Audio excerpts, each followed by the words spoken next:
ठाकरेंच्या शिवसेनेचा लोकसभेच्या 23 जागांवर दावा। उर्वरित 25 जागांमध्ये काँग्रेस राष्ट्रवादीला किती जागा, महाविकास आघाडीच्या जागा वाटपात पुन्हा तिढा।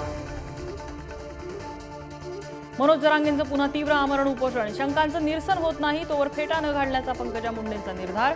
तर जरांगेंच्या पाठीशी शरद पवार, संगीता वानखेडेंचा गंभीर आरोप।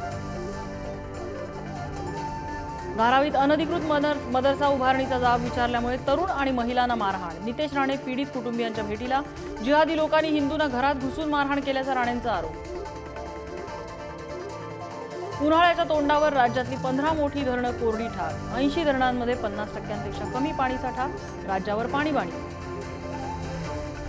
सरकारकडून 54,760 टन कांदा निर्यातीला परवानगी। बांगलादेश, मॉरिशस, भूतानला कांदा निर्यात होणार। सचिव रोहित कुमार सिंग यांची माहिती। मुंबईत बहुप्रतीक्षित महाराष्ट्र भूषण सोहळा। अशोक सराफ यांना महाराष्ट्र भूषण प्रदान होणार।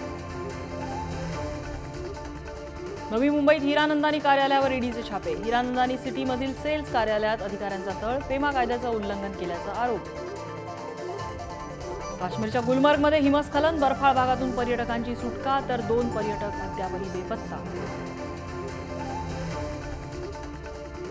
राहुल गांधींचं भारत जोडो न्याय यात्रेदरम्यान ऐश्वर्या आणि अमिताभ बच्चन यांच्यावर आक्षेपार्ह विधान। राहुल गांधी ट्रोल। अमिताभ बच्चन यांच्याकडूनही पोस्ट करत प्रत्युत्तर।